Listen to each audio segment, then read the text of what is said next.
მოგესალმებით, მე ვარ ლალიკო თბილისი მედიკიდან. დღეს ჩვენთან იმყოფება პედიატრიული ოფთალმოლოგი ეკა ერაძე. მადლობა ეკა მობრძანებისთვის. მოდი დავიწყოთ ჩვენი სტანდარტული კითხვით, ასე ვთქვათ, როგორ გახდით ექიმი და კონკრეტულად ოფთალმოლოგია რატომ აირჩიეთ? პირველ რიგში მადლობა თბილისი მედიკს მოწვევისთვის. დიდი პატივია ჩემი აქ ყოფნა. მადლობა ლალიკო შენ ამ ყველაფრისთვის. პირველ რიგში როგორც ყველა ექიმი ხდება, ასე რომ თქვათ, პირველ რიგში სტუდენტი, შემდეგ ირჩევს პროფესიას, ზუსტად ეს იყო ჩემი იგივე ნაბიჯების გავლა, რაც აქამდე მომიყვანა, რამაც გადამაწყვეტინა, რომ გამხდარიყავი ოფთალმოლოგი, ამერჩია სუბსპეციალობა პედიატრიული ოფთალმოლოგია, სტრაბიზმოლოგია, რაც ძირითადად ჩემი სპეციალობაა და მაქსიმალურად ვცდილობ მინდა ვიყო დახარჯული ამ სფეროში და ვიყო განსაკუთრებით ბავშვთა ასაკის პაციენტებთან მაქსიმალურად აქტუალური და აქტიური. მათთან ურთიერთობა არის ყველაზე მნიშვნელოვანი ჩემთვის, ასე რომ ვთქვათ. ეკა, როგორც წესი ხერატო ვცხოვთ ხოლმე ამ შეკითხვას ეგარი, რომ ექიმი როცა ხდება ადამიანი, ალბათ ძალიან დიდი პროცენტულობით მის უკან არის ეს გამოცდილება, ვთქვათ, ან ოჯახში არიან ბევრი ექიმი, შენ შემთხვევაში როგორი იყო საინტერესო? არა, ჩემს ოჯახში ნამდვილად არ არიან ექიმები, არც მშობლები, არც ბებია, ბაბუა, რატომღაც სკოლის ასაკიდან ჩემთვის იყო ყველაზე ისეთი აქტუალური, რომ ყოფილიყავი ექიმი. რაც შეეხება ოფთალმოლოგიას, როცა გამორჩა უნივერსიტეტი, დავიწყე რეზიდენტურაზე ფიქრი, ზუსტად მაშინ გახდა ჩემთვის ყველაზე აქტუალური, რომ ყოფილიყავი თვალის ექიმი.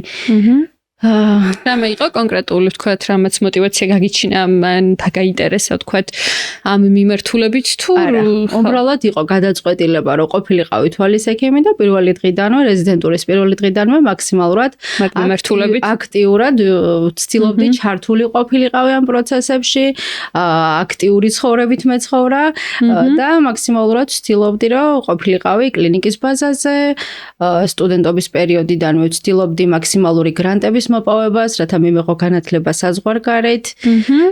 გარდა ამისა, დღემდე გრძელდება ეს ცოდნა განათლება კონგრესებისა და კონფერენციების საშუალებით, რასაც ჩვენი ოფთალმოლოგიური საზოგადოებები, როგორც საქართველოს მასშტაბით, ასევე მსოფლიო, ევროპის მასშტაბით აქტიურ წლებაშია, რაც რის საშუალებასაც იძლევა. კი, მოდი უშუალოდ შევეხოთ პედიატრიულ ბავშვთა ოფთალმოლოგიას. ყველა მშობლისთვის სენსიტიური თემა, ასე ვთქვათ, თავის შვილთან რაც არის დაკავშირებული და გარდა ამისა, ჩემი დაკვირვებიდან გამომდინარეც ძალიან სენსიტიური და გარკვეულწილად რთულიც არის ბავშვთა ოფთალმოლოგია, თუ იმ მხრიდან შევხედავთ, რომ ვთქვათ, ბავშვი ზოგადად ძალიან მოუსვენარია და რთულია, რომ ვთქვათ, რაღაცა ძალიან დიდი სიზუსტით, დაისვას სწორად დიაგნოზი, ხო, აი გასინჯვის პროცესია, მე მგონი ყველაზე დიდი სირთულე და პირველი მეგობრობაა მაგ საკითხში. ხო. დღევანდელი დღეც მაგით დაიწყო პირველი წლინახევრის ბავშვი, რომელიც კაბინეტში შემოდის თუ არა, ფიქრობს, რომ ექიმთან ხვდება და აქვს ემოცია და არ უნდა ექიმთან მოხვდა ყველას კარგად. გვაქვს გააზრებული, რომ ექიმი ასოცირდება ნემსებთან, წამლებთან და ასე შემდეგ. მაგრამ ჩვენი პედიატრიული დამოკიდებულება, როგორც ოფთალმოლოგის მხრივ, არის თამაშთან. პირველი მეგობრობთ. პირველი წელიწადი, როცა დაიწყო ოფთალმოლოგიის რეზიდენტურა, აქედან დავიწყებ. ირგვლივ მყოფი მეგობრები მეკითხებოდნენ, აბა რა ისწავლი ახალი გამოზარდთა ოფთალმოლოგიისგან განსხვავებული და ჩემი პირველი მცდელობა იყო ის, რომ მეთქვა, რომ მეგობრობა ბავშვებთან, ცდილობ ჯერ კომუნიკაცია დაამყარო ბავშვთან, ნდობა მოიპოვო, აუცილებელია, ყველაზე მნიშვნელოვანია. თუ ბავშვთან ნდობა არ მოიპოვე, ის არ მოგცემ საშუალებას არც ერთ ასაკობრივ ჯგუფში, რა თქმა უნდა, არ მაქვს საუბარი 1 წლის და პატარა ბავშვთან, რომელიც კომუნიკაციაში არ შემოდის, გაგასინჯოს თავი. იტირებს, არ მოგცემს საშუალებას გასინჯვისას, ამიტომ ცდილობ, რომ ოთახი გქონდეს მოწყობილი სათამაშოებით, ღიმილით შევხვდე, დამეგობრდე, რაღაც ისეთ თემებზე ისაუბრო, რაც მისთვის აქტუალურია და მერე უხეშად რო ვთქვათ, თამაშით ცდილობ, რომ ამ ნდობასთან ერთად დაიწყო ისეთი რაღაცების ნახვა, რაც არის ყველაზე აქტუალური. საინტერესოა თუ ქონია ისეთი შემთხვევა, ვთქვათ, რომ ვერ გასინჯა ბავშვი. რა თქმა უნდა. და რას საკეთებთ ეგეთ დროს, იმიტომ რომ რაღაცა მაგ შემთხვევაში გაჩნია რა საკის ბავშვია. ხანდახან ვცდილობთ 1 წლამდე, წლინახევრამდე ბავშვთან, თქვათ, არ გვაძლევს რეფრაქციის ნახვის საშუალებას, თვალის ფსკერის დათვალიერების უფლებას. ვცდილობთ მშობელს აუხსნათ ეს ყველაფერი. ვცდილობთ უთხრათ, რომ გაიყვანოს ბავშვი, თუ ძილის პერიოდი უწევს და ძინოს. ძილის პერიოდი ყველაზე ისეთია, ვნახულობთ ძინარე ბავშვთან ისევ და ისევ ნელა, ფრთხილად, თვალის გახელით, რომ ნახოთ რეფრაქცია, რა თქმა უნდა, მაგასაკობრივ ჯგუფში ბავშვთან ხდება ჩრდილებით ამ რეფრაქციის ნახვა, სპეციალური აპარატით ბადურის დათვალიერება და ასე რომ თქვათ, რუტინული კვლევა ამით ვთავდება. როცა დიდია ბავშვი, ამ შემთხვევაში ისევ და ისევ ვცდილობთ, რომ 2 წლის, თქვათ, 3 წლის ბავშვთან გაასეირნოს, თქვათ, წავახალისოთ იქ ტკბილეული მივცეთ რაღაცა, რომ რაღაცნაირად ბავშვი დაწყნარდეს, დამშვიდდეს, რომ არაფერი საშინელება და საშიში არ არის. არ ელოდება რაღაცა ისეთი. თუ იმ დღესვე მოხდება კონსულტაცია, რომ მოგცემს ბავშვის საშუალებას, მაგ შემთხვევაში, თქვათ, 10 წუთის მერე, 15 წუთის მერე უბრუნდებით, ისევ სათამაშოებით ვიწყებთ ამ ბავშვების გართობას და თავდება ამით ჩვენი კონსულტაცია. ძალიან იშვიათ შემთხვევაში, თუ ბავშვთან არის სხვა პათოლოგიები, სპექტრული პრობლემები, არის სხვადასხვა ზოგადი სიმპტომატიკა, როცა კონტაქტში არ შემოდის მიუხედავად ასაზკისა და ნახულობთ, რომ აუცილებელი ამ პაციენტის დეტალიზაცია, რომ ინახოს და არ გამოგვეპაროს თვალის სტრუქტურული დაზიანებები, მაგ შემთხვევაში მივმართავთ უკვე ზოგადი ანესთეზიით გასინჯვას. რაშიდაც გარკვეულწილად საქართველოშიც უკვე დისტანციურად ამ ყველაფრის გაკეთების საშუალება გვაქვს, გვაძლევს სხვადასხვა კომპანია, სხვადასხვა სტრუქტურების მიხედვით ან აპარატებს, რომლის მიხედვითაც თავისუფლად შეგვიძლია მძინარე პაციენტთან რეფრაქციის დადგენა, თვალის ფსკერის ნახვა და ასე რომ ვთქვათ, სრული დიაგნოსტირება თვალის სხვადასხვა პათოლოგიის. გასაგებია. აი მაგაზე მინდოდა მეკითხე ხა სპექტრი რადგან ვახსენეთ, რაღაც სხვადასხვა ჯგუფებში ხშირად იწერება ხოლმე, რომ ну ზოგადად პედიატრიულ ოფთალმოლოგიასაც რაც აღნიშნე რომ რაღაცა მაინც განსხვავებული მიდგომა ჭირდება ვთქვათ დიდებისგან განსხვავებით რომ რაღაც თამაშით და ისეთი განწყობით უნდა მიუდგეთ მაგრამ ну სპექტრის მქონე ბავშვებთან ვთქვათ მაინც სხვანაირ ანუ თავისებური მიდგომა სჭირდებათ მათ ასევე ამ შემთხვევაში როგორ არის მაინტერესებს თუ იღებთ მსგავსი ტიპის პაციენტებს გულისხმობ თუ არის რაიმე იღებთ ну ყველას მიიღებთ ხედავთ თუ არის მსგავსი პაციენტები ვთქვათ თუ არიან თქვენს კლინიკაში და რაიმე განსაკუთრებული სირთულეები თუ გქონიათ აი ამასთან დაკავშირებით. რა თქმა უნდა, პაციენტები, ყველა ტიპის პაციენტი მოდის კლინიკაში. ეს ცალკე ისეთი ბავშვების სხვა სპეციალური კლინიკები არ არსებობს ამისთვის.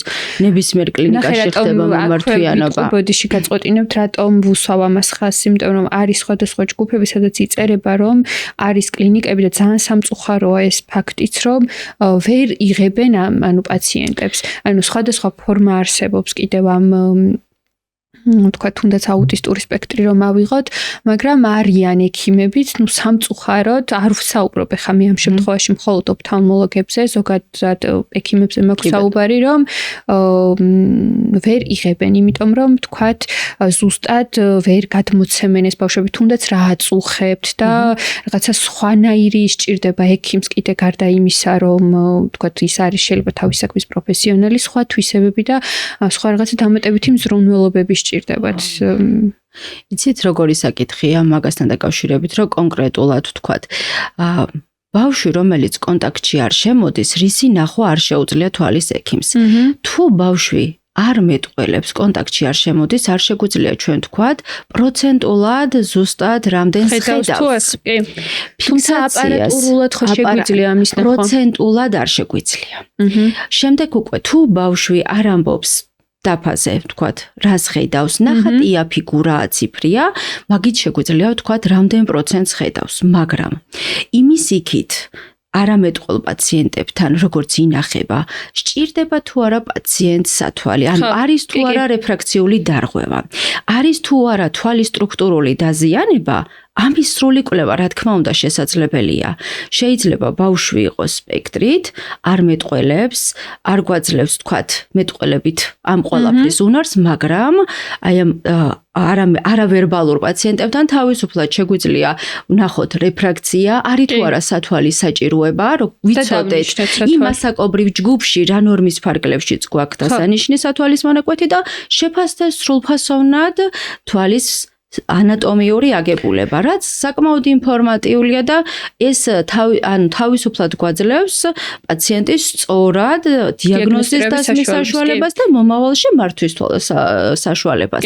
ანესთეზია ალბათ უკიდურეს შემთხვევაში. უკიდურეს შემთხვევაში, ანუ მაქსიმალურად ვცდილობთ, რომ მართოთ პაციენტი კაბინეტში, უკიდურეს შემთხვევაში, როცა ასე რომ თქვათ, ვერანაირად ვერ ვახერხებთ ამ ყველაფერს, მხოლოდ მაგ შემთხვევაში გადავდივართ უკვე ანესთეზიით დიაგნოსტირებას. გასაგებია. მოდი შევეხოთ ყველაზე დღევანდელი გამოწვევა რაც არის ბავშვებში ყველაზე აქტუალური მე მგონი აი ეს გაჯეტების და ეკრან დამოკიდებულების თემა რაღაცნაირად მსგავსი დამოკიდებულებაც რო ჩამოიწია ძალიან ამ ასაკმა როცა ვთქვათ ბავშვებში დგება ეს რომ არის სათვალის საჭიროება და რაღაცნაირად ყველა ბავშვი თითქოს ჩვენ გარშემო ძალიან დიდი პროცენტულობით უკვე სათვალით დადის რა არის ამის მიზეზი რეალურად მითია თუ რეალობა რომ მართლა ამხელა გავლენა აქვს გაჯეტებს და ეკრანს ზოგადად ბავშვის თვალის ჩამოყალიბებაში და რეფლექსიის განვითარებაში. მანდ საკმაოდ ისეთ ერაში ვიმყოფებით, რომ გაჯეტ დამოკიდებულება გახდა სერიოზული პრობლემა კოვიდის პერიოდში და კოვიდის შემდგომ ბავშვებს ინტენსიურად აქვთ ეს დამოკიდებულება გახდა უკვე.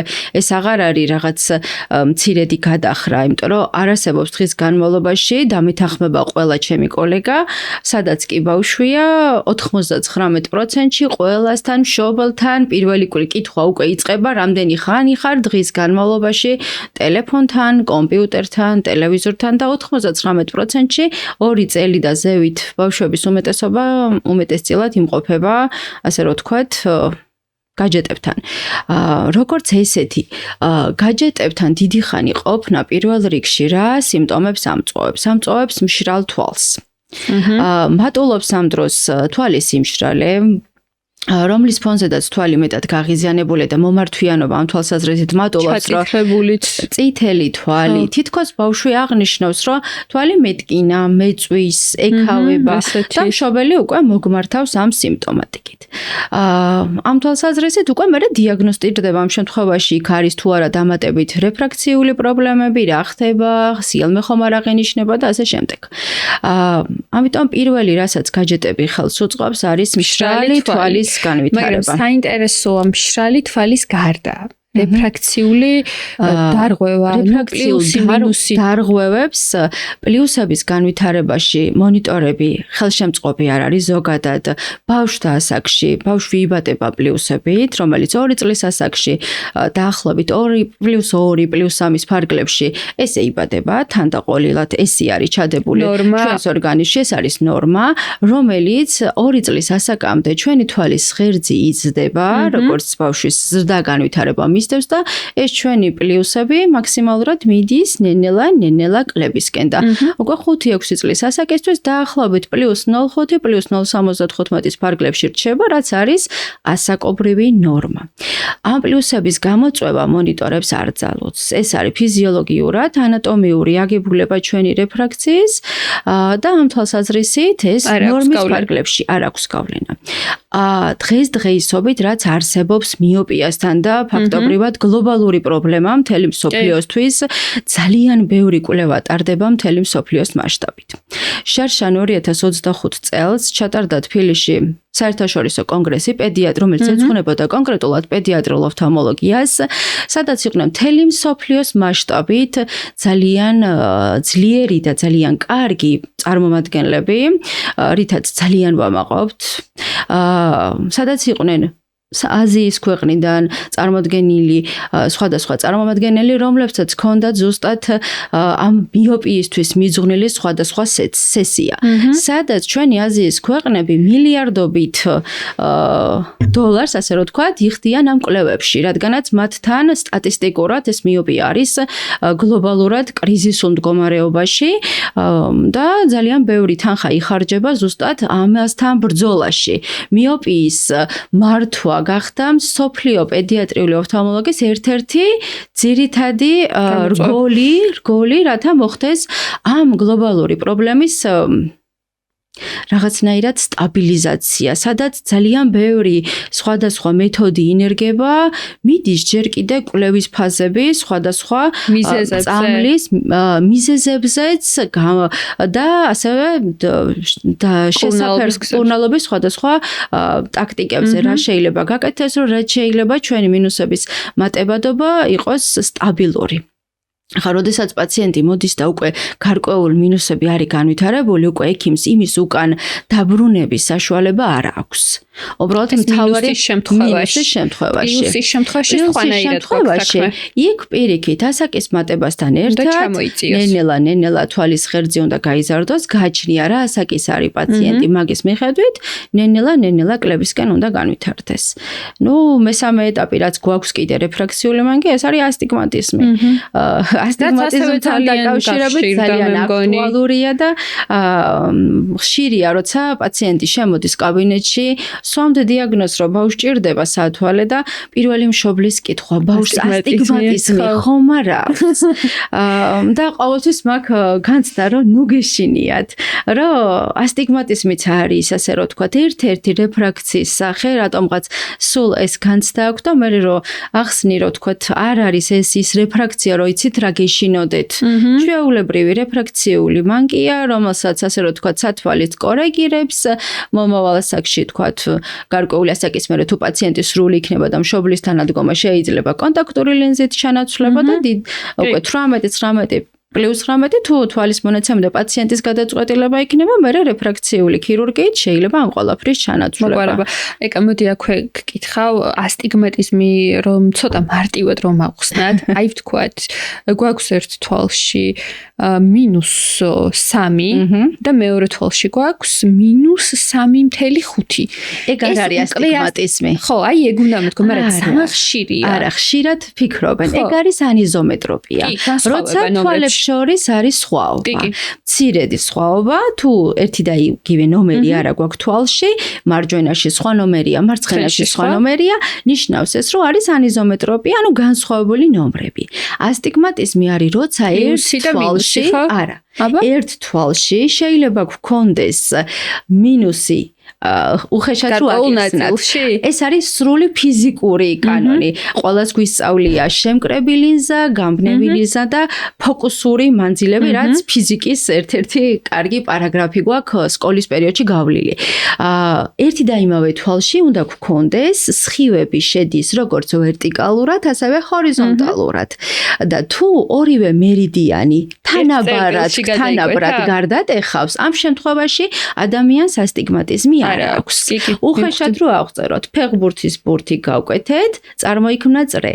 რა დიამეტრები თანაბარი გვაქვს, მაგ შემთხვევაში ასტიგმატიზმი არა გვაქვს და თუ რაგბის ბურთი გავკვეთეთ, გახდა ოვალი, მივიღეთ ვერტიკალურად, ჰორიზონტალურად სხვადასხვა მერიდიანი, ჩვენმა თვალმა სხივები სხვადასხვანაირად გადაკვეთა, რამაც ბადურამ სხვადასხვა მანძილზე მიიღო გამოსახულებები.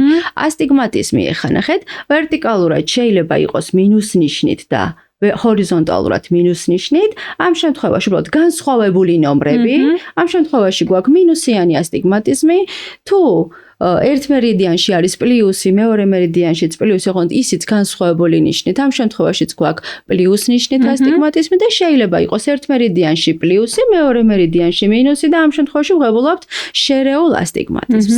ეს ყველაფერი რას აკეთებს? ამ ყველაფერს ქმნის ჩვენი გამჭვირვალე გარსი, რქოვანა გარსი, რაც გარეთა გარსი გვაქვს, ფერადი გარსის წინ. ზუსტად ამ რქოვანა გარსის ფორმის მიხედვით არის და შიგნით, თვალის შიგნით მდებარე ბროლის მიხედვით. უმეტესწილად რქოვანა გარსის გარდატეხის მაჩვენებლებით არის განსაზღვრული ეს ჩვენი ასტიგმატიზმი და რა თქმა უნდა ბროლისმიერი ასტიგმატიზმიც. მე ხა მაინც ჩავიხედე ჯგუფებში, ოფთალმოლოგიურ ჯგუფებში, სადაც ხშირად დებენ ხოლმე სათვალის რეცეპტს. ანუ მე ერთმანეთს ურჩევენ და უწერენ, რომ ნუ რა ხდება და როგორ არის რა ეჭის მიშული. ყველაზე ცუდი შემთხვევებია, როცა ექიმის კაბინეტიდან გამოდიხარ და იქვე არ სვამ კითხვებს. ან შეიძლება სვამ, მაგრამ გაიჩნია თუ რაღაც ანუ იცით როგორი შემთხვევებია?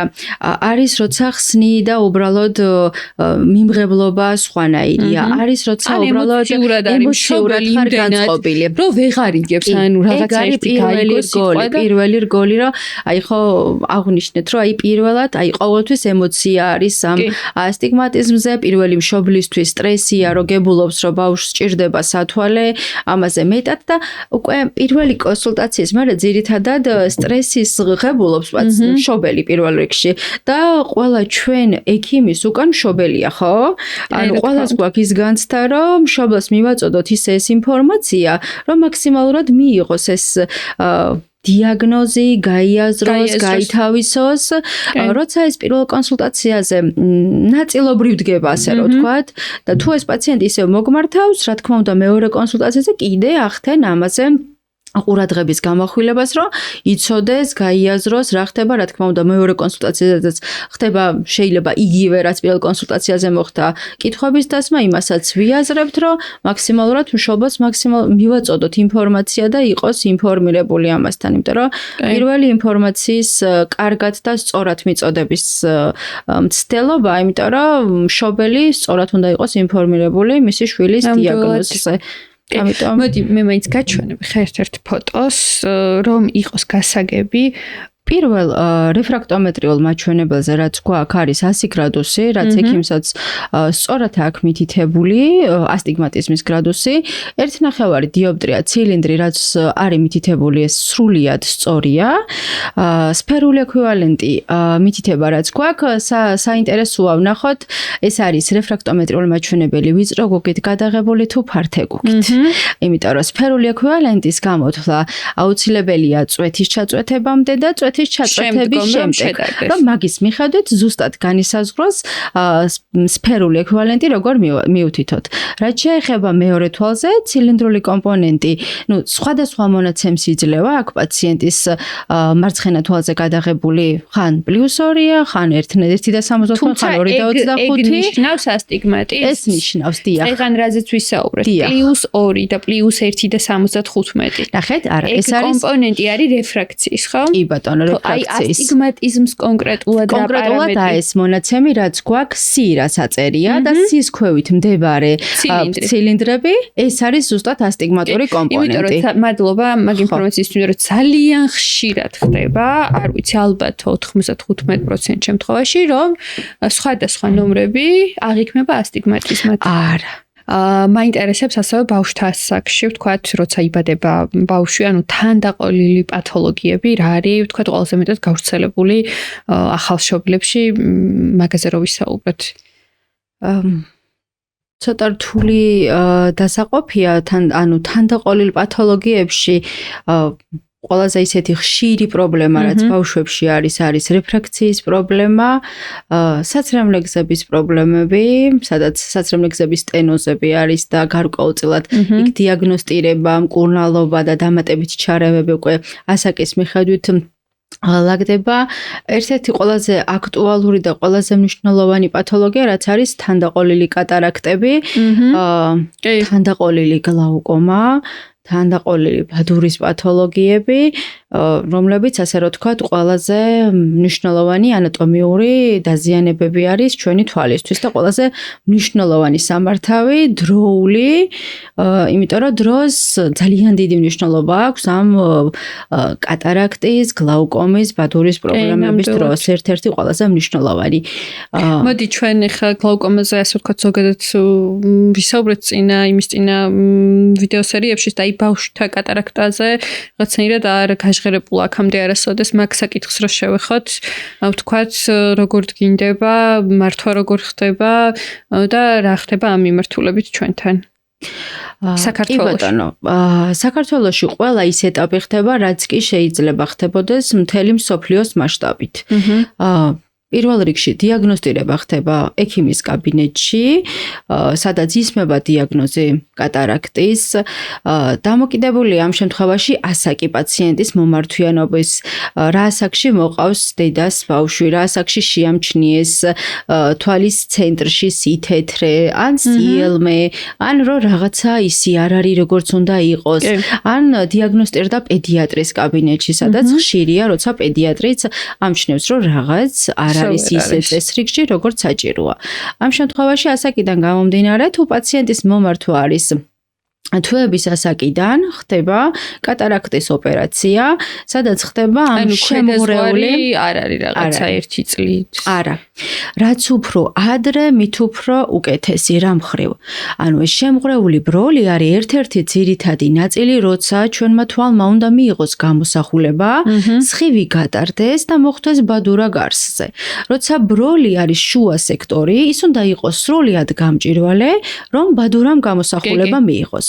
როცა ბროლი არის შემღვრეული, რა თქმა უნდა, გააჩნია რა სიხშირით არის შემღვრევი. ხა თუ ცენტრში არის ნაზი შემღვრევა, ისიც კი მხედველობაზე მოქმედებს. თუ ბროლის პერიფერიულ ნაწილშია, რომელიც მხედველობის ცენტრში არ გვხვდება, მაგ შემთხვევაში მხოლოდ დინამიკაში დაკვირვება და ამის შემდეგ წყდება მომავალში რა შეიძლება გაკეთდეს, რამდენად ითხოვს ის დამატებით ქირურგიულ ჩარევას და ასე შემდეგ.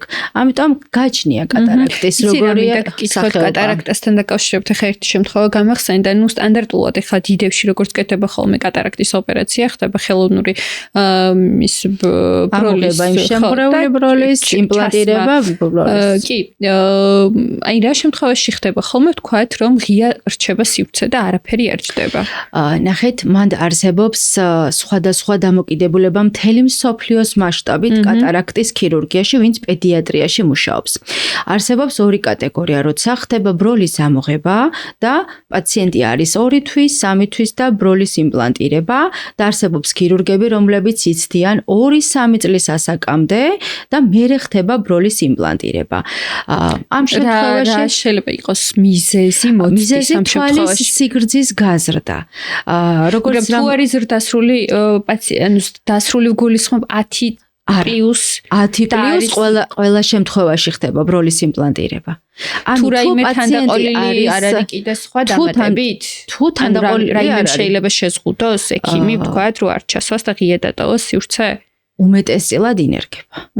უმეტესწილად ინერგება პირველ რიგში ხა ბროლის გამოთვლის საშუალებები როგორც სტატიური ასევე პორტატული აპარატებიც არსებობს, რომლის მიხედვით მაქსიმალურად ხდება ბროლის ნომრის განსაზღვრა ახალ შობილებშიც კი, განსაკუთრებით 2-3 წლის ასაკიდან, როცა უკვე ვიწყებთ ფიქრს იმ ბავშვებში, ვისთანაც უკვე გაკეთებულია ბროლის ამოღება იმ შემღვრეული ბროლის სივრცე ღია, მაგრამ დგება ასაკი, როცა ვიწყებთ ბროლის გადანერგვას. აი მაგალითის მიხედვით გეტყვით, მოვიდა პაციენტი, რომელიც არის 2-3 თვის, გაკეთდა კატარაქტის ოპერაცია, მოხდა მხოლოდ იმ შემღვრეული ნაწილის ამოღება, დარჩა ბავშვი ბროლის გარეშე, პოსტოპერაციულად მერე დაახლოებით 1 კვირაში, 2 კვირაში იწყება ფიქრი რა გავაკეთოთ. ამ ბროლს აქვს თავისი რეფრაქციული მანიშნებელი დაახლოებით +10-დან +20-მდე შეიძლება 25-მდეც კი. ამ შემთხვევაში ვფიქრობთ ექიმები რა გაკეთდეს დაინიშნოს სათვალე თუ ვატარებინოთ ბავშვს კონტაქტური ლინზები.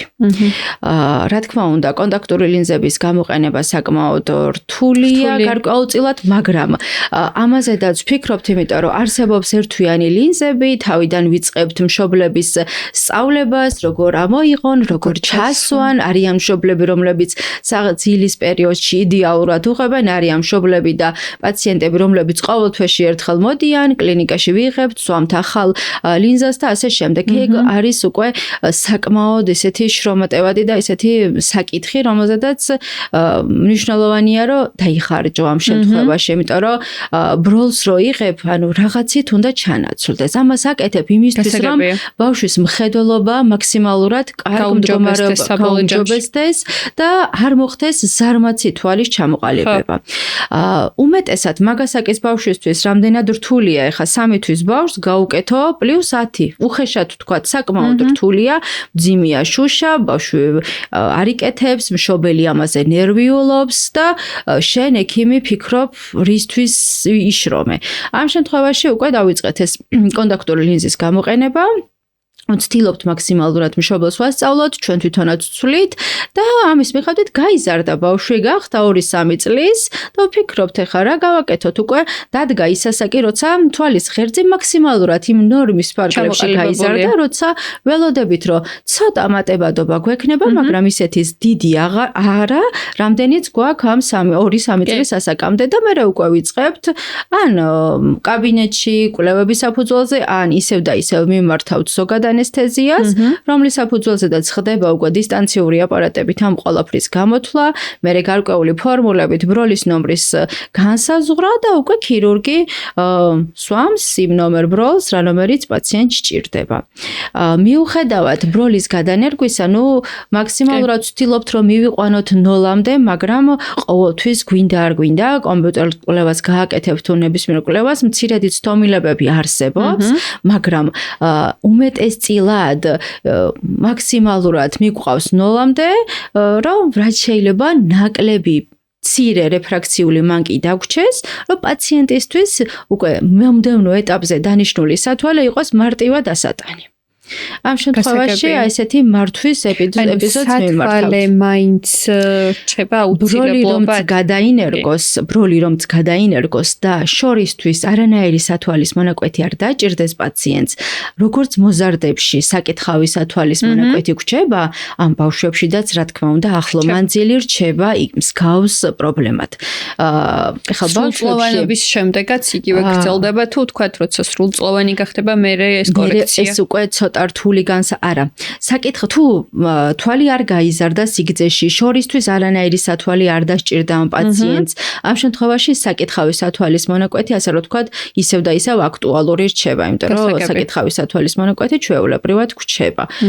რაც შეეხება ხა ასტიგმატის ზრაზედაც ეხა მქონდა საუბარი, ბროლების გადანერგვის დროს, როცა ამასაკობრივ ჯგუფში ინერგება ბროლი, სამწუხაროდ იქ თორიული ბროლის გადანერგვა შეუძლებელია, იმიტომ რომ პაციენტი უნდა იყოს ცოტა უფრო დიდი ასაკის, მოქცეს უკვე ცოტა ბევრი კვლევის გაკეთების საშუალება, რომლის დროსაც უკვე რა თქმა უნდა ინერგება ასტიგმატური თორიული ბროლი, რომ მაქსიმალურად პაციენტი შორი მანძილის სათვალისგან იყოს დაცული. მადლობა, ამწურავად ვისაუბრეთ ამ თემაზე.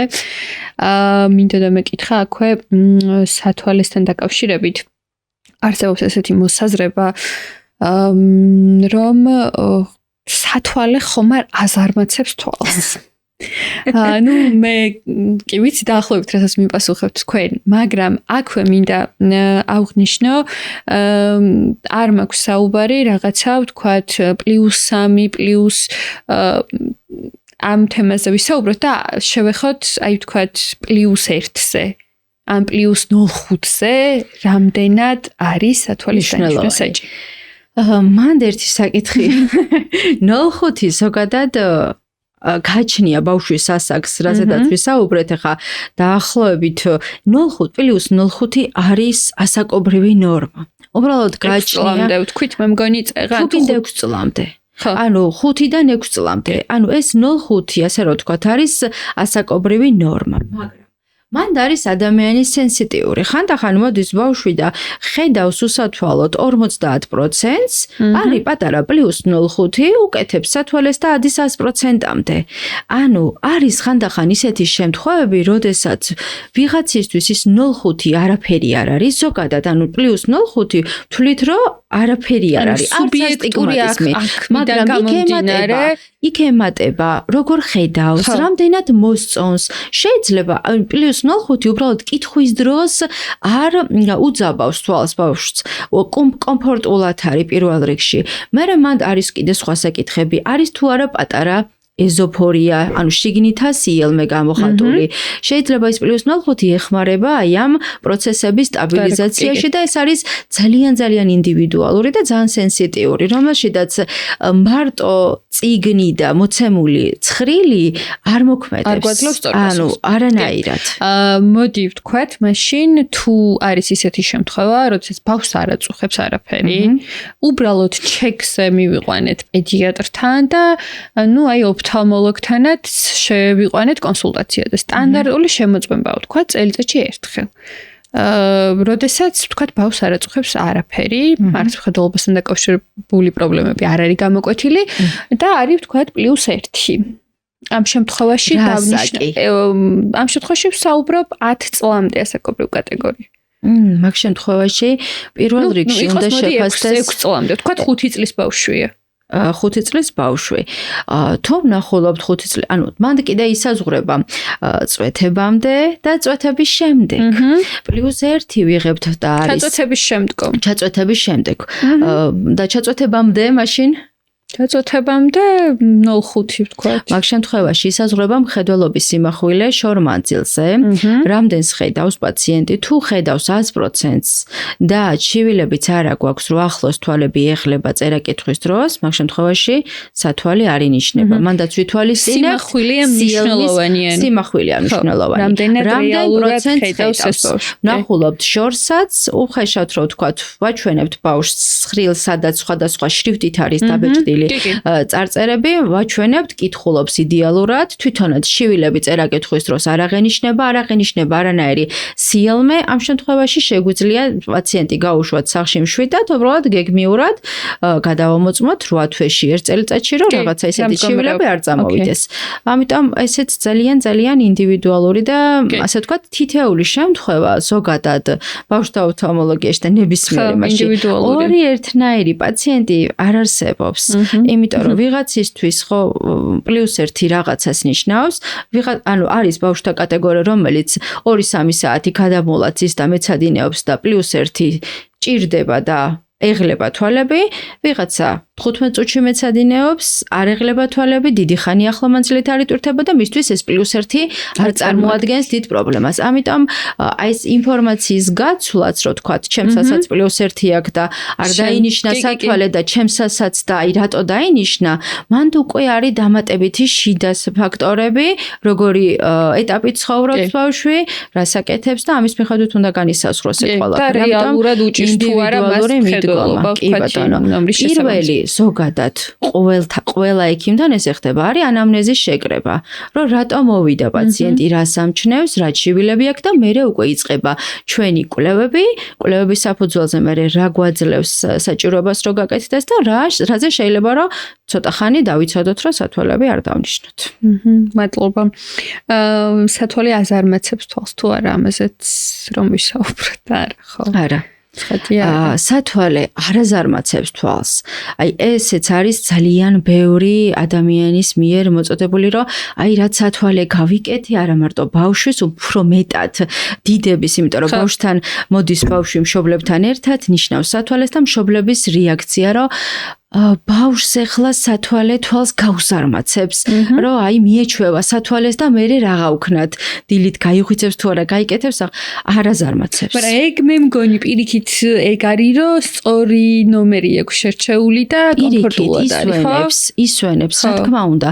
როდესაც ბავშვი აფიქსირებს, რომ სათვალეში კარგად ხედავს, თვალები არ ეღლება. არსებობს ესეთი სიტყვა და ტერმინი ჩვენთან ასთენოპიური ჩივილები.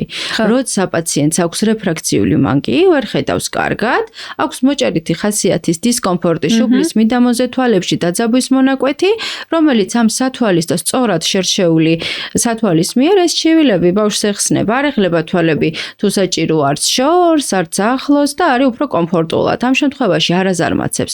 თუ სათვალეს მოხსნით, გადავიყვანთ იგივე მდგომარეობაში, გავა ერთი კვირა, ბავშვი ისევ დაიძაბება და კუნთი თვალში მდებარე კუნთი ისევ დაიძაბება და ის რასაც ხედავდა მანამდე იგივეს დაინახავს, იგივე დაბალ მხედველობას, ისევ იგივე სიმპტომები წამოვა, ამიტომ სათვალის გაკეთებით ნომერი არც იზრდება და არც მცირდება. ესეც ძალიან ხშირად არის მოსახლეობაში გავრცელებული აზრი, რომ სათვალეს რო გაიკეთებს, გაზარმაცდება და სათვალეს რო გაუკეთებ ჩემ შვილს, ან პლუსები შემცირდება, ან გაიზრდება, ან ასტიგმატიზმის ხარისხი შეცვლება, ეს მცდარია. სათვალები გვჭირდება იმ დროის მონაკვეთში, რა მონაცემებიც გვაქვს, რა პარამეტრებიც გვაქვს, რომ მივეხმაროთ თვალს, რომ კარგად ხედავდეს. არ დაიძაბოს მხედველობა არც შორს, არც ახლოს, არც დისტანციურად და ბავშვი ხედავდეს ყველა მანძილზე ადეკვატურად კარგად.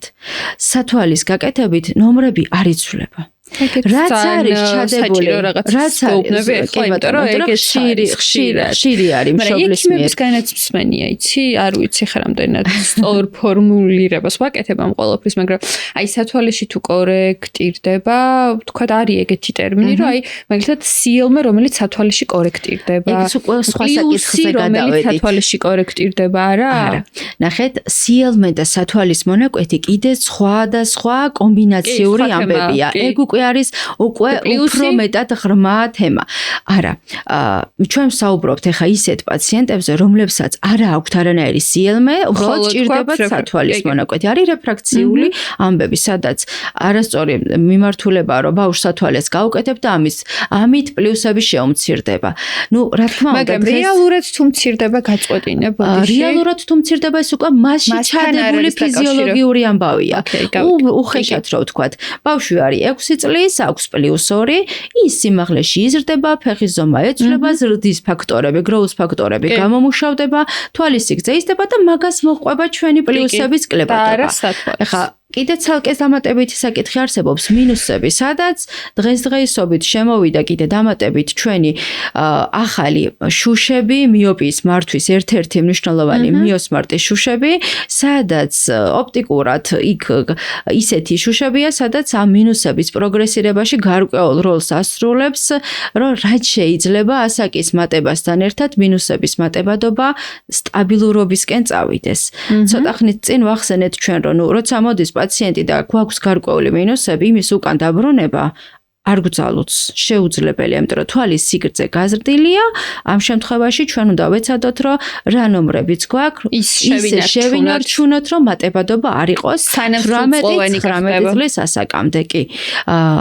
მანდაც არის ისევ და ისევ ზრდის ფაქტორები, თვალის სიგრძე იზრდება სიგრძეში, რასაც თანსდევს ჩვენი მინუსების მატებადობა.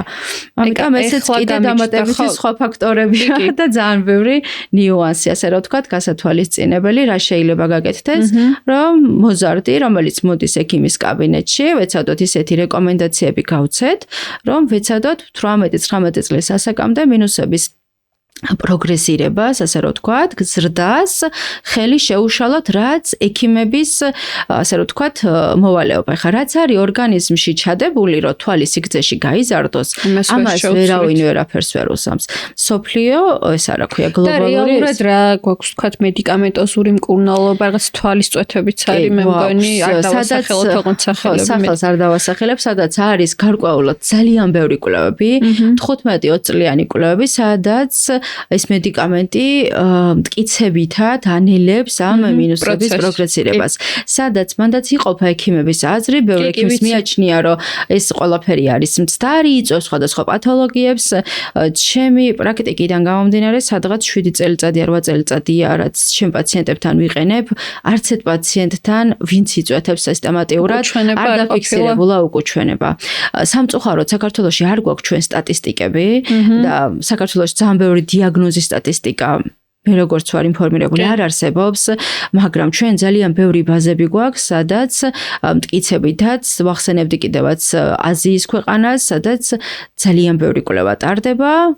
10,000-ობით ბავშვზე და ეს მედიკამენტები არის გამოცდილი. ანუ ეს ყველაფერი არ არის ჩვენგან წამოწყებული, ეს არის მთელი მსოფლიოს მასშტაბით რაც ხდება აი აქედან გამომდინარე და ეს დამატებითი შუშები მიოსმარტი შუშები რაც დღესდღეობით საქართველოში და შემოვიდა მანდაც გარკვეული სტატისტიკა არსებობს რომ ეხმარება ჩვენი მინუსების სტაბილიზაციას სრულად ვერ აჩერებს ვერც ერთი ეს მეთოდი მაგრამ თუ წლიდან წლამდე დაახლოებით -0.5 -0.75 შეიცვალა ჩვენი მინუსი მაგ შემთხვევაში ვამბობთ რომ საქმე სხვაობა ხო ნახე წლიდან წლამდე მაგალითად მოვიდა პაციენტი, ქონდა -2, 8 თვეში ერთ წელიწადში კონტროლზე მოვიდა და გვაქვს -2.5, 2.75. მეტით არ გაიზარდა, გაიზარდა თქვენ. ვამბობთ, რომ ამ ყველა მეთოდის ჩართვით, ვამბობთ, რომ მაქსიმალური მიზანი მიღწეულია.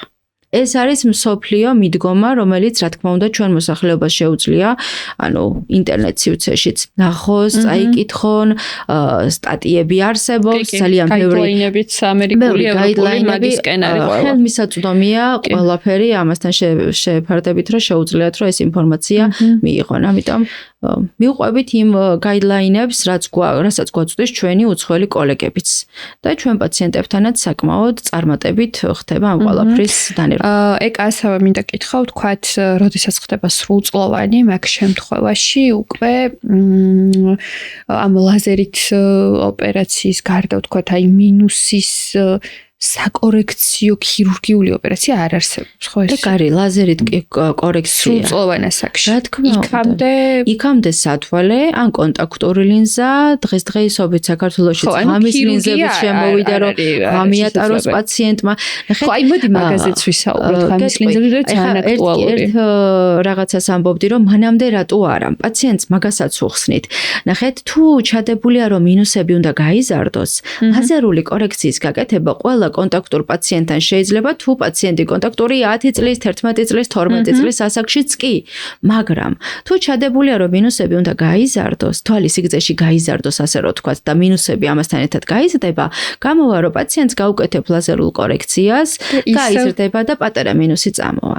ეს ლაზერული კორექცია ხა იმდენად ნატიფად, იმდენად სკულპტურულად ხდება პაციენტების დიაგნოსტირება და განსაზღვრა ვისთან გაკეთდეს და ვისთან არა, ნამდვილად არ არის რეკომენდირებული რომ რამოდენიმეჯერ მოხდეს ჩარევადობა.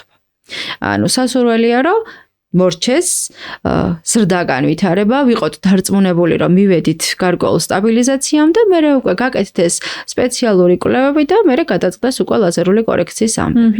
რაც შეეხება ღამის ლინზებს. ღამის ლინზებიც არსებობს ახლა მიოპიის კონტროლის ერთ-ერთი ფაქტორი რაც გვაქვს არის ეს ღამის ლინზებიც რომლებსაც იყენებენ გარკვეულწილად გარკვეული თავისებური მტკიცებითი მედიცინაც არსებობს რომ მაქსიმალურად ანელებს მიოპიის პროგრესირებას ერთადერთი გართულება რაც არის ინფექციის საშიშროება ამ შემთხვევაში უკვე ექიმის გადასაწყვეტია კონკრეტულ პაციენტთან რა ჩართოს მედიკამენტი ჩართოს სპეციალური სათვალიშუშები თუ ჩართოს ღამის ლინზები ანუ კონკრეტულ შემთხვევაში არის ასეთი გავრცელებული აზრი, რომ ნუ სათვალეზე ხომ ვიცით და ვისაუბრეთ, რომ თქვათ სათვალე არ ამცირებს მინუს ამ შემთხვევაში, ანუ არ აქვს თქვათ მაგასთან არანაირი კავშირი, თითქოს აი ამ ლინზებზე არის ასეთი გავრცელებული, რომ ნუ რადგან რაღაცა ფორმა იცვლება ამის ჩადების შემდგომ, აქვს სამკურნალო ეფექტი, გულისხმობ იმას, რომ კორექციას უწყობს ხელს. არა, ღამის განმავლობაში ეს მყარი ლინზა ებჯინება თვალის იმ ცენტრს, საიდანაც ოპტიკური არეალი გვაქვს, ახდენს ამ რქოვანა გარსის რემოდელირებას, რომ ეს მინუსები შემცირდეს, რომ დღის განმავლობაში პაციენტმა არ ატაროს სათვალე, არ ატაროს არანაირი რბილი კონტაქტური ლინზა, ანუ ფორმას უცვლის რქოვანა გარსს. რა თქმა უნდა, რაღაც პერიოდი თუ იმ ღამის ლინზას არ გავიკეთებთ, ეს რქოვანა უნდა დაუბრუნდეს თავის ფორმას. მან არსებობს არსებობს ორი ნიუანსი, როცა პაციენტი დიდია, რეფრაქციულ ქირურგებთან, როცა ეს არის რქოვანას უცვლის ფორმას. გაიზარდა პაციენტი და გადავწყვეტოთ, რომ აღარც ღამის ლინზა გვინდა, აღარც თბილი ლინზა გვინდა, აღარც დღის განმავლობაში სათვალე და გვინდა ლაზერული კორექცია. მაგ დროს რეფრაქციის ქირურგებს აქვთ ყოველთვის დამოკიდებულება, რომ ეს ღამის ლინზის მიერ ხომ არ იქნება რქოვანის ფორმა შეცვლილი, რა ხდება, როგორი მდგომარეობა რქოვანაში და ამ შემთხვევაში ეს უკვე ცოტათი მომავალი პრაქტიკაა, როცა უფრო მეტი ინფორმაცია გვექნება ამასთან დაკავშირებით. აქტიურად იყენებს სხვადასხვა ქვეყანა, სადაც ისინი აღნიშნავენ, რომ მინიმუმ 6 თვიდან 1 წლის განმავლობაში თუ ღამის ლინზებს არ ვატარებინებთ, რქოვანა ხდება ისევ იგივე მსგავსი და ჩვეულებრივად რეფრაქციული, ლაზერული კორექცია ამ შემთხვევაში არანაირ უკუჩვენებას არ წარმოადგენს. სამწუხაროდ ახლა მე ესეთი კონკრეტული პაციენტები არ ამყავს, ამიტომ ეს ყველაფერი არის ერთის მხრივ კარგი რაც შეიძლება გააკეთოს ამ ლინზამ ახლა კონტექსტში რომ გავშალოთ არის რომ ჩაანაცვლოს სათვალე და რბილი კონტაქტური ლინზა. ეს ვიზუალური თვალსაზრისით თუმცა სამკურნალო ეფექტით არაფერი, მაგრამ გავლენა მაინც რადგან ვამბობთ რომ აქვს იმაზე რომ თქვა შეიძლება რეფრაქციული ოპერაცია მანდაც აზრი იყოფ, მთელი მსოფლიოს მასშტაბით, მაგაზე არის ორი დააკვირვება რა და ჯერ კიდე ასე რომ თქვა მეთვალყურეობის დაკვირვების ქვეშ. თუმცა კოსმეტიკური ეფექტი აქვს და არა სამკურნალო რომ ერთ-ერთი მინუსების მართვის თვალსაზრისით თუ ჩავიხედავთ ჩვენი მსოფლიოს სტატისტიკაში მეოთხე ადგილი უჭირავს მიოპიის მართვაში. აღნიშნავენ რომ ის პაციენტები რომლებიც ღამის ლინზებს ატარებენ მაქსიმალურად ესეც გარკვეულწილად ეხმარება მინუსების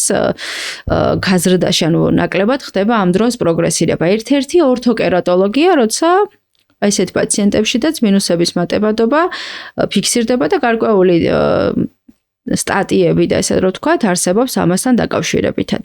უბრალოდ არ არის დაზუსტებული პასუხი ეს პირდაპირ მოქმედებს. კვლევები მიმდინარეობს ყველგან. იქ არ არსებობს რომ 100%-ით არის ეგრე.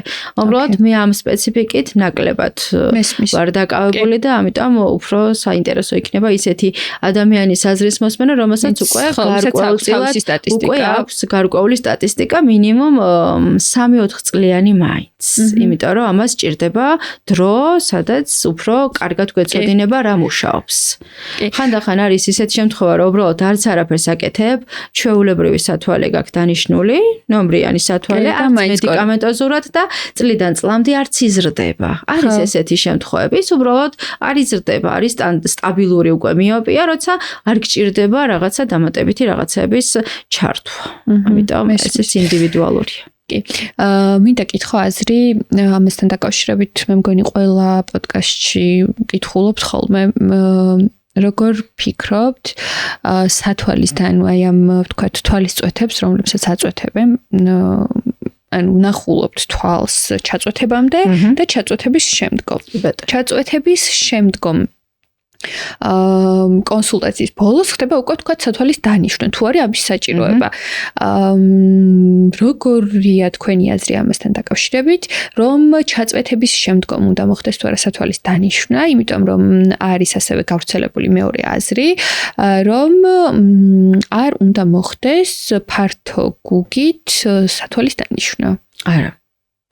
ნამდვილად ვერ დავეთანხმები, რომ წვეთების გარეშე ბავშვი მით უმეტეს გავიდეს ექიმის კაბინეტიდან გარკვეული დიაგნოზის დროს. უმეტესწილად 99.9 რომ აუცილებელია წვეთის ჩაწვეთება, იმიტომ რომ ბავშვებში აუცილებელია, თუმცა ამ ფართე გუგებით პირდაპირ მარტო ფართე გუგებით არასდროს არ ინიშნება სათვალე. იქ ხდება გათვალისწინება, ვიწრო გუგით რა რეფრაქცია იყო და ფართე გუგით რა მივიღეთ.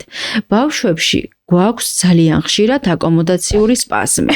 ეს აკომოდაციური სპაზმი ვითარდება ზუსტად ჩვენი ბროლის და აკომოდირებადი კუნთის მიერ, რაც ბავშვებში აკომოდაციის უნარი აქვს ძალიან მაღალი. ყველას კარგად გაგვიგია, რომ 40-42 წლის მერე რაღაც საკითხავი მანძილი გაფუჭდა, ზუსტად ამ კუნთის მოდონების ხარჯზე არის. არის ესეთი სტატისტიკა, სადაც ასაკობრივად შეიძლება ბავშვი შემოვიდეს კაბინეტში, კონდეს +0.5 5, ჩააწვეთო წვეთი და ავიდეს +4-მდე. ამ შემთხვევაში ვამბობთ, რომ მაღალია აკომოდაციის უნარი, როცა თვალის შიგნით მდებარე კუნთს აქვს ძალიან ძლიერად შეკუმშვის უნარი, რაც გვაძლევს ამხელა პლუსის დაფარვას. ამიტომ ყოველთვის მნიშვნელოვანია პაციენტი შეფასდეს ვიწრო გუგით, შეფასდეს ფართე გუგით. ფართე გუგის რეფრაქცია პირდაპირ კორექციით არ ინიშნება არასდროს. იქ ხდება ისევ და ისევ ასაკის განსაზღვრა, ისევ და ისევ დამატებით სიელმის ეტაპები. ახლა თუ არის დამატებით შიგნითა სიელმე და პაციენტთან პლუსები, მაგ შემთხვევაში ვცდილობთ, რომ მაქსიმალურად გავითვალისწინოთ ვიწრო გუგის და ფართე გუგის რეფრაქცია, რომ სათვალის მონაკვეთი იმდენად მაქსიმუმი, სრული ფართე გუგით რეფრაქცია შეუძლებელია ბავშვს გააჩერებინოს სათვალე. იქ ხდება იმის განსაზღვრა, გუგა რო შევიწროვდება იმ სათვალესთან ადაპტაცია როგორი ექნება. ექიმი განსაზღვრავს მაგას თუ რაიმე აპარატი? არა, ექიმი განსაზღვრავს ასაკიდან და მდგომარეობიდან გამომდინარე. სიელმის შემთხვევაში, სიელმე როცა არსებობს და შიგნითა სიელმეა ვთქვათ, პლუსებთან ერთად ამ დროს სასურველია, რაც შეიძლება მაქსიმალური დაინიშნო, რათა ებრძოლოს შიგნითა სიელმეს, რომ სათვალეში სიელმის ამბები გამოასწორო. ამიტომ რომ ყველაზე პირველი ჩვენი დავალება რაც არის, როცა პაციენტი მოგმართავს შიგნითა სიელმის დროს, ყოველთვის მნიშვნელოვანია ორჯერადად, მინიმუმ ორჯერადად და თუ არა მეტჯერად მოხდეს წვეთის წვეთება, მოხდეს ამ სპაზმის მოხსნა, ინახოს სრული რეფრაქცია, რომ მაგის მიხედვით უკვე წარიმართოს ზუსტად სათვალის დანიშვნის საჭიროება და მომავალში უკვე შეფასება სათვალეში სიელმის ამბები რა მდგომარეობაშია.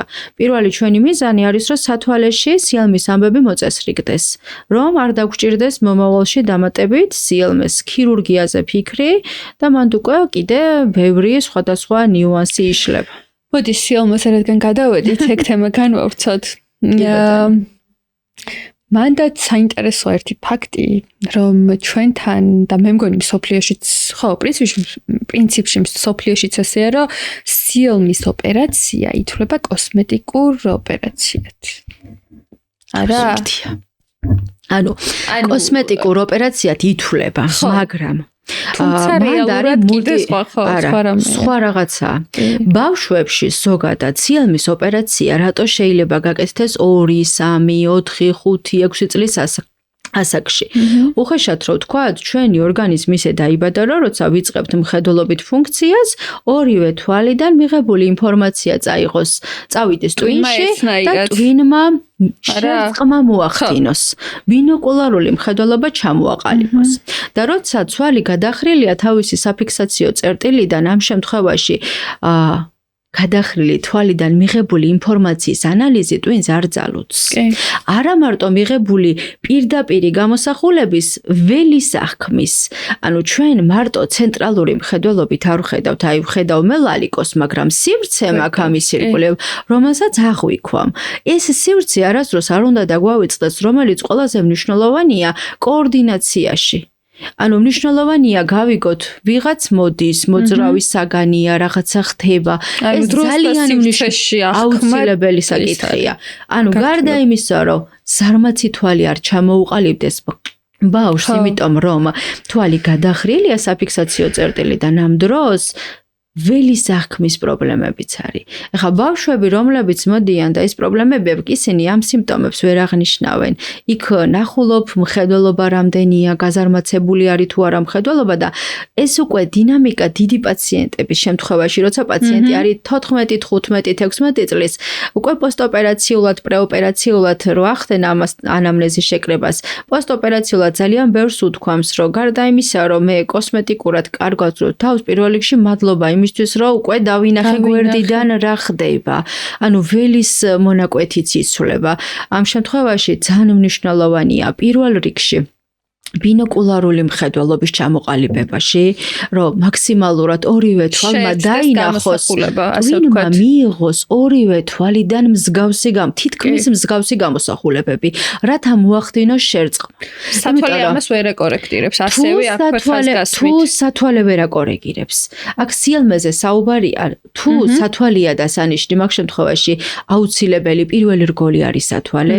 თუ სათვალეში სიელმე რჩება, მაგ შემთხვევაში დამატებით ქირურგია, რომ მაქსიმალურად გასწორდეს ჩვენი თვალების პოზიცია, რომ მივიდეს 0-მდე, მინიმუმ 0-მდე მაინც ეს ჩვენი სიელმის კუთხე, რომ უკვე შევქმნათ ის პირობა, რაც არის ჯანმრთელი ბინოკულარული მხედველობისთვის აუცილებელი პირობა, რომ ტვინმა დაინახოს ორივე თვალიდან თანაბარი გამოსახულებები, მიიღოს თანაბარი გამოსახულებები და მოახერხოს მისი შერწყმა. კი, ეგ ძალიან მნიშვნელოვანი თემაა, მეც რატომღაც ადრე ესე მეგონა, რომ მხოლოდ ვიზუალურ აღქმაში უშლიდათ, ანუ ვიზუალურად აღიქმებოდა სხვანაირად, თქვათ, ან შიგნით, ან გარეთ გამოსული თვალი.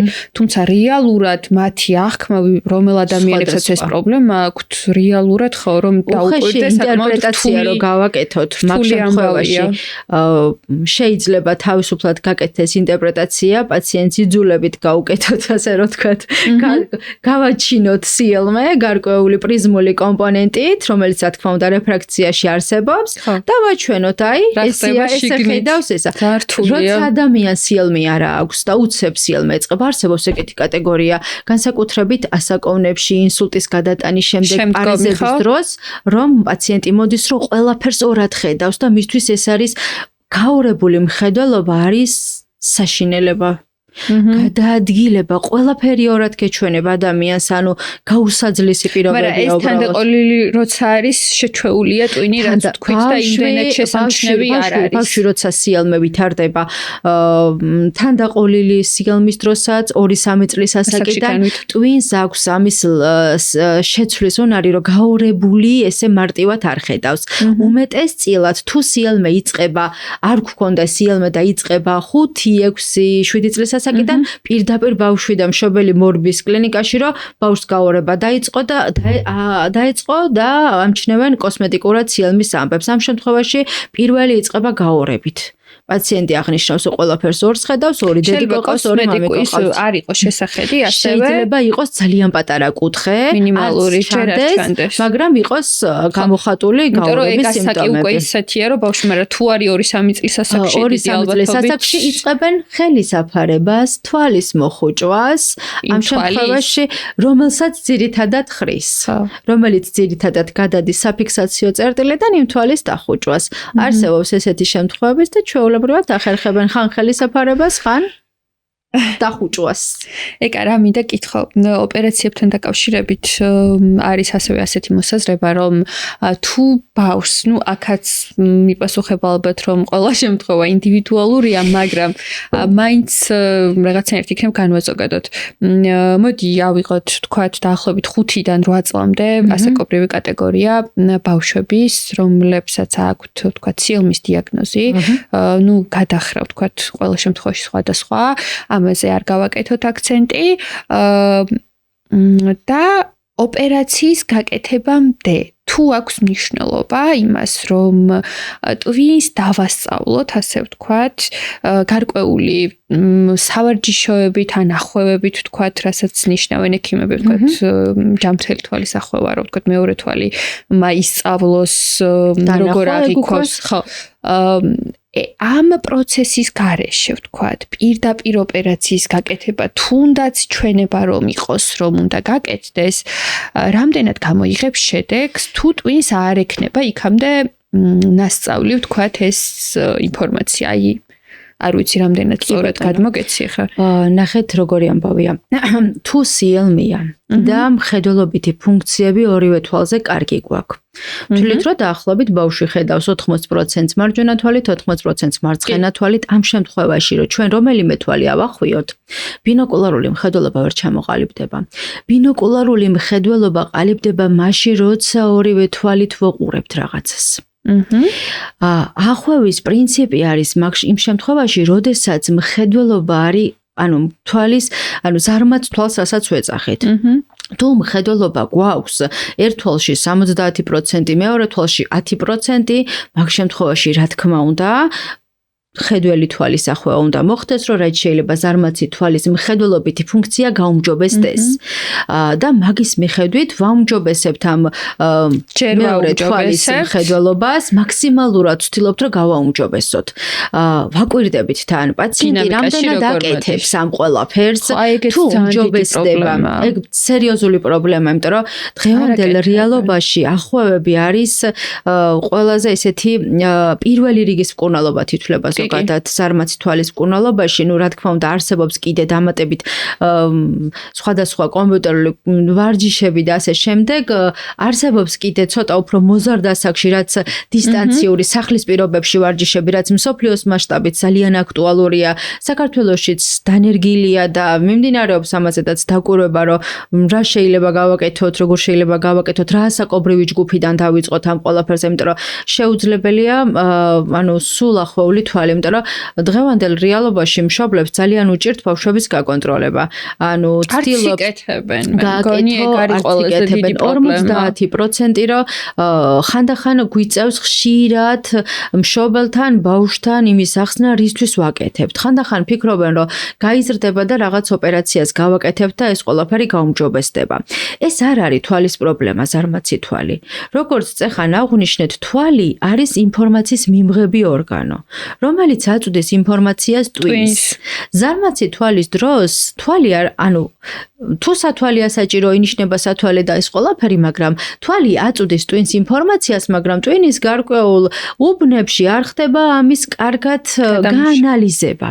და ამ შემთხვევაში ჩვენ გვჭირდება, რომ ტვინი მეტად ვამუშაოთ. ეს ახვევის პრინციპი ზუსტად მაგას გულისხმობს, რომ მხედველი თვალის ტვინის ის ბუბნები ცოტა ხანი დავხუროთ, იმიტომ რომ ძალა და მუშაობა დაადგეს მეტად მეორე ნაწილს.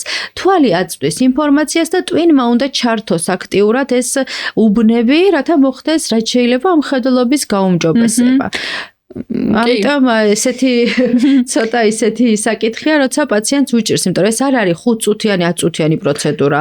გააჩნია რა მხედველობითი ფუნქცია გვაქვს, მაგის მიხედვით იქ საათობრივად ხდება შერჩევა კონკრეტულ პაციენტებთან, ვისთვის არის 1 საათი რეკომენდირებული, ვისთვის 2, ვისთვის 5 საათი და ხანდახან არის რომ კვირა მთელი დღის განმავლობაში არის რეკომენდირებული ახვევა.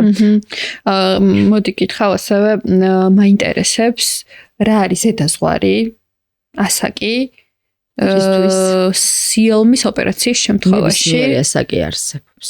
მოდი მაშინ ვთქვათ, რომელია ოპტიმალური ასაკი, ან რა უნდა იყოს ჩვენება, რომ ჩავთვალოთ, რომ ახლა უკვე აუცილებლად უნდა გაკეთდეს ოპერაცია. სხვადასხვა სიელმის ტიპის სიელმის დროს, შიგნითა სიელმე გვექნება თუ გარეთა. შიგნითა სიელმის დროს ამერიკის guidelines რო შევხედოთ, ჩვეულებრივად 1 წლის და თვეების ასაკშიც კი რეკომენდირებულად თვლიან ქირურგიას. უმეტესწილად იქ ხშირად ხდება ბოტულინის ინექციაც გარკვეულ ასაკამდე, რათა მოხდეს ძალიან დიდი შიგნითა სიელმის კომპენსირება, რომ არ მოხდეს ზუსტად კუნთის გათიშვის ხარჯზე, რომ არ მოხდეს რომელიმე მხედველობის დაზიანება, ზარმაცი თვალის ჩამოყალიბება, მოხდეს ბინოკულარული მხედველობის ჩამოყალიბება და მერე უკვე გარკვეული ასაკის მერე თუ ეს ბოტულინის ინექცია არ არის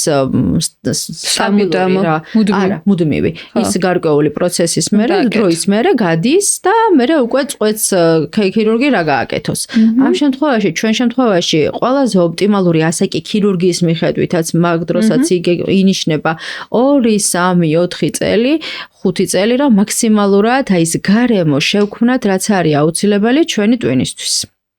რომ არ მოხდეს ზარმაცი თვალის ჩამოყალიბება, მაშინ გამოდის, რომ რაც უფრო ადრე კეთდება, მით უფრო უკეთესი. წარმოიდგინეთ უხეშად რო თქვათ, ამ პირობას უქმნით ჩვენ ტვინს. აბა რატომ ელოდებიან ხოლმე? არ ვიცი. არ ვიცი.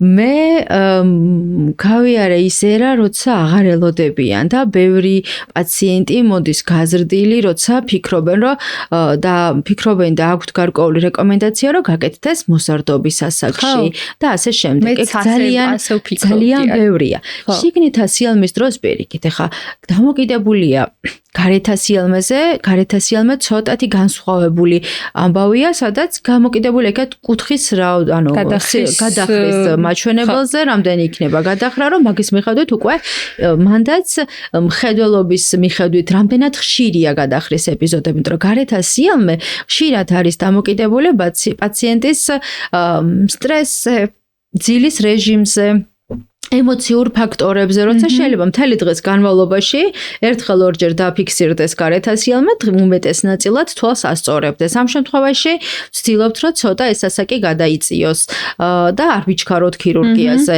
არის შემთხვევა, როცა მთელი დღის განმავლობაში გადახრილია თვალი, მაგ შემთხვევაში რეკომენდირებულია, რომ დროულად ჩავერთოთ ისევ და ისევ ყველა იმ პროცესების გაუმჯობესებისგან, რაზედაც წეხან ვისაუბრეთ. მადლობა. მინდა გკითხო აქვე რაიმე უკუჩვენება თუ როგორ ვთქვათ, ანუ თუ არის რამე შეიძლება რაიმე გართულება, რაც შეიძლება მოყვეს ამ ოპერაციას, სტანდარტულად რომ ყველა პროცედურა შეიძლება გართულდეს, ამაზე არ ვისაუბროთ. ზოგადად თუ არის რაიმე ჩვენება, თუნდაც რა შემთხვევაშიც არ არის რეკომენდირებული ოპერაციის გაკეთება. რეკომენდირებული არ არის, ცოტა ისეთი ნათქვამი იქნებოდა. ერთადერთი თუ პაციენტს აქვს ხედულობის ისეთი და პრობლემა, როცა ვერ ხედავს. არის ბადურის ჩამოცლა, როცა არის აზრი არ აქვს მაგ შემთხვევაში, მაგას გულისხმობ. არსებობს ესეთი სენსორული სიელმე, როცა არის თვალის ისეთი პრობლემა, როცა არ ხედავს თვალი და სუფთა კოსმეტიკის თვალსაზრისით შეიძლება რომ გააკეთო და ეს უკვე პაციენტის და მშობლის გადასაწყვეტია რა გააკეთოს. ერთადერთი მხოლოდ ამ შემთხვევაში, როცა ფიქრობ რომ მიიღებ მხოლოდ კოსმეტიკურად გაუმჯობესებას. მანდაც ჩაგეჭრებით.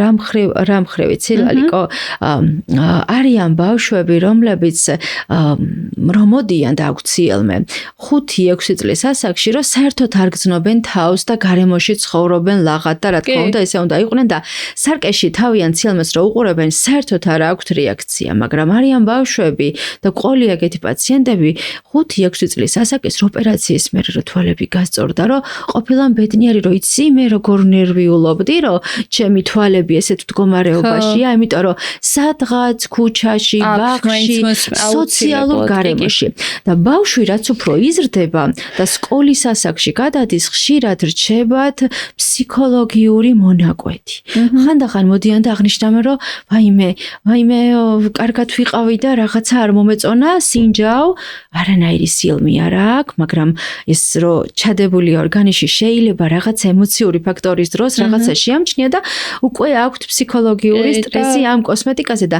ადამიანებთან ურთიერთობაზე აქვთ ის, რომ ვაიმე, მეშინია ადამიანს თვალში გაუსწორო, იმიტომ რომ გონია რომ ჩემი თვალი სხვაგან იყურება. აი ეს მონაკვეთი არის ძალიან გასათვალისწინებელი. ანუ სკოლის ასაკის, ანუ ცოტა მოზარდ ბავშვებში სოციალური გარემო ცოტათი ეძღუნებათ და აქვთ ჩაკეტილობის მონაკვეთი. არის ესეთი კონტინენტი. არა რა თქმა უნდა, ყველა და ღმერთმა დაგვიფაროს მაგის ხარო ყველას ეკონდეს, მაგრამ ასევე ხაზი უნდა გაუსვათ მაგას, რაც წეგან საუბრობთ, რომ ეს არ არის კოსმეტიკური თემა მხოლოდ რა და რეალურად იმ ადამიანის მდგომარეობა პოსტოპერაციულად პირველი რასაც ვთხოვ პაციენტებს ვეუბნები, რომ გთხოვთ სიწითლეები რო ჩაწყნარდება, აღარ იფიქრო იმას. აი შეეცადე რომ ჩათვალო რომ ყველაფერი კარგათაა, რომ დაივიწყო ის პერიოდი, რა პერიოდით თქვათ გაიარე და აი სულ ყოველთვის გვიწევს ასე რომ თქვათ ფსიქოლოგიურად ცოტა გამხნევება ესეთი პაციენტების, იმიტომ რომ არა მარტო ბავშვები, მოზარდებსაც, დიდებსაც იგივე პრობლემა აქვს, რომ სულ აქვთ ის ემოცია, შინაგანი განცდა, რომ რაღაცა ხდება ვიღაცისთვის, ეს მისი სიელმე არის ვიზუალურად ძალიან ისეთი ასევე სათვალეზეც. ახლა უკვე ცოტა სხვა ტენდენცია წამოვიდა, მაგრამ მე მახსოვს რომ სათვალე ვისაც ეკეთა, რაღაცნაირად მაინც ცოტა ისეთი განცდა იყო ხოლმე. ექიმებიც მაგ ემოციით ვართ ჩვენ. ახლა ხო საერთოდ ხომოცემულობაში ვართ. ემოციები შემცირდა, ხა კი აღნიშნეთ წეხან, რომ ბევრ მოიმატა სათვალეების მტარებელმა ბავშვებმა და ასე შემდეგ. ზოგადად მსოფლიოში ყველა დაავადების სტატისტიკა მომატებულია, მაგრამ ეგ გარემო შეიცვალა, ზუსტად ეგერა შეიცვალა, რომ ადრე იყო რომ ჭირდებოდათ ძალიან ბევრი პაციენტი არის მოზარდ სექტორში, რომლებიც მოდიან რომ აი მჭირდებოდა ბავშვობაში და მცხვენოდა გაკეთება ოჯახში, სირცხვილა ჰქონდათ და მაგ თვალსაზრისით მოდიან რომ ვერ ხედავენ, რა გვცი ზარმაცია, მთელი ამბები და ვფიქრობ რომ ეგ გარემო არსებობდა იმ პერიოდში და ამიტომ უფრო ნაკლები სათვალიანი ადამიანი იყო ჩვენს ირგვლივ, ვიდრე ეხლა არიან ჩვენი ბავშვები. ამიტომ მიღებლობა შეიცვალა ამასთან დაკავშირებით. უფრო მეტად მივხვდით, რა გვჭირდება ჩვენი კომფორტისთვის, რა ჯანმრთელობისთვის რა არის უფრო მნიშვნელოვანი და ამ თვალსაზრისით უფრო მეტად მივიღეთ ის ინფორმაცია, რომ სათვალი არ არის განაჩენი და სათვალის დანიშნა, სათვალის ტარება არის ყველაზე ნაკლები პრობლემა, რაც კი შეიძლება შეგხვდეს რა. ესეთი მნიშვნელოვანი საკითხია. მოდი ვარჯიშობსაც ვთქვათ 1-2 სიტყვით, მოკლედ არის ყოველ შემთხვევაში ახლა მაინც ასე ვთქვათ, იმდენად გავრცელებული აზრი აღარ არის ასე, თუმცა ადრე ძალიან ხშირად იყო, რომ ვარჯიშებს ნიშნავდნენ ექიმები.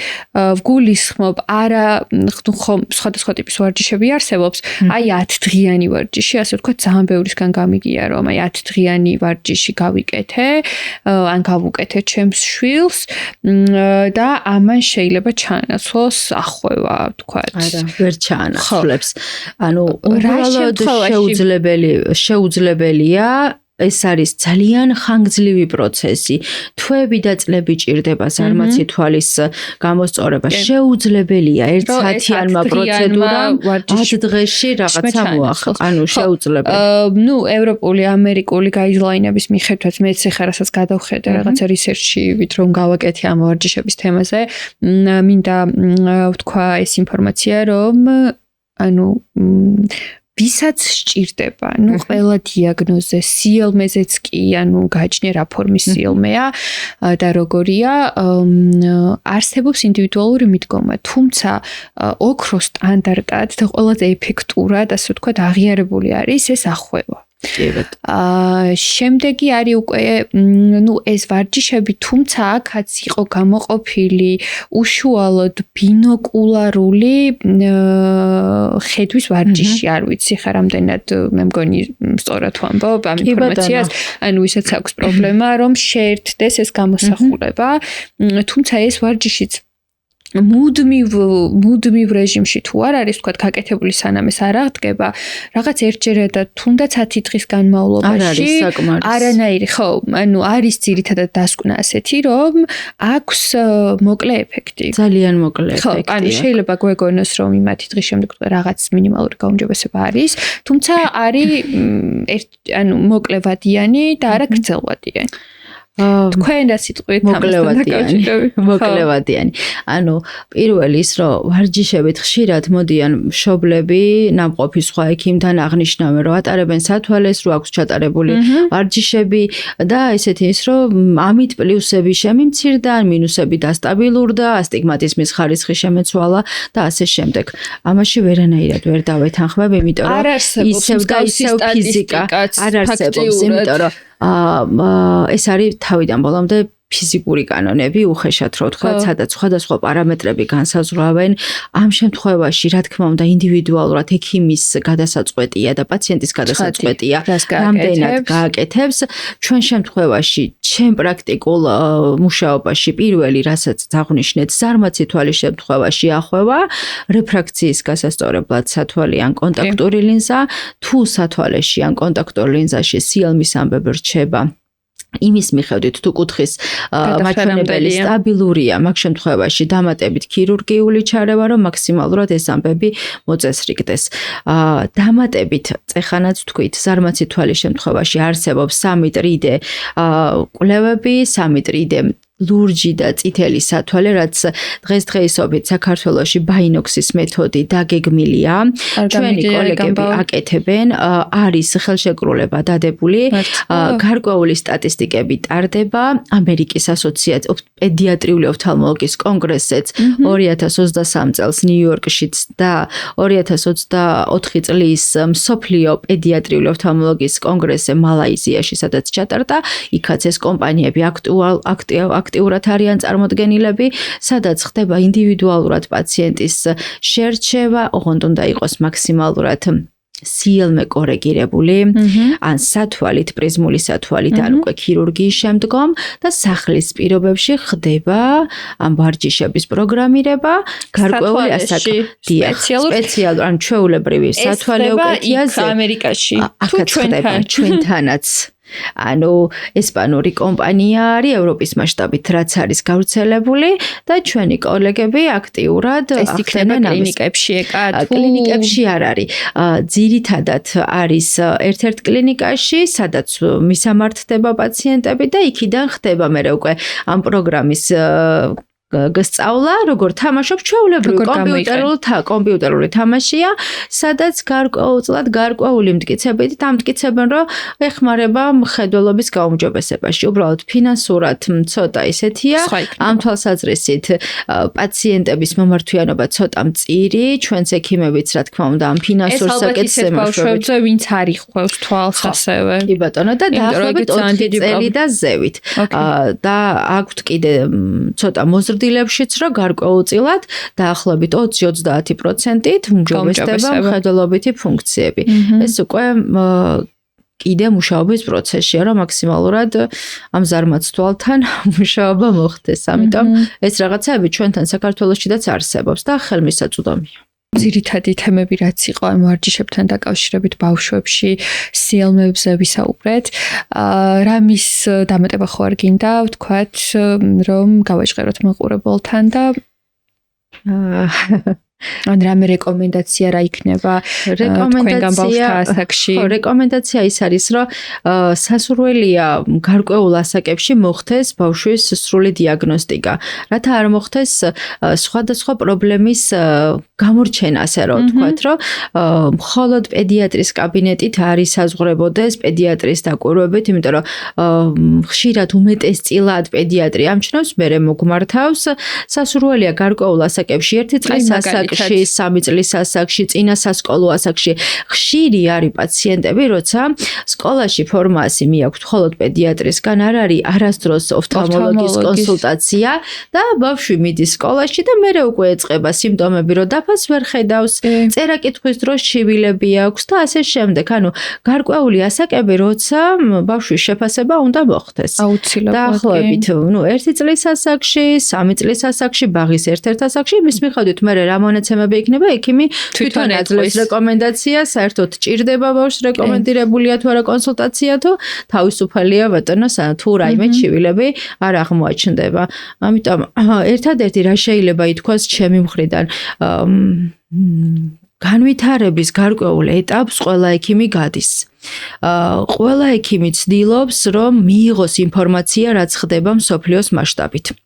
ეს ინფორმაცია არ არის ვაკუუმში. ტარდება უამრავი ონლაინ ვებინარები, კონგრესები, თუ საქართველოს საზღვრებს ვერ ვწდებით, ვერ მივდივართ კონგრესზე, რომ ონლაინ ვებინარებს ვესწრებოდეთ და ეს ხელმისაწვდომია და თვითონ პაციენტის მშობლებსაც თავისუფლად შეუძლიათ სანდო წყაროებით ნახონ, მოიძიონ ინფორმაცია, არა მარტო უცხო ენაზე, არამედ ქართულ ენაზე და ამის მიხედვით მიიღონ მერე გადაწყვეტილება, რა შეიძლება გაკეთდეს.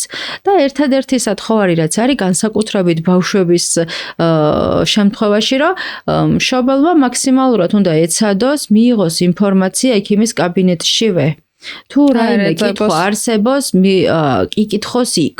იმიტომ რომ მერე უკვე დამატებით სოციალური ქსელიდან მიღებული სხვადასხვა რჩევები შეიძლება საზიანო აღმოჩნდეს თითოეული პაციენტისთვის. ამიტომ გარკვეულ შემთხვევაში ვიღაცისთვის შეიძლება რაღაცა დასაშვებია, ვიღაცისთვის არ არის დასაშვები.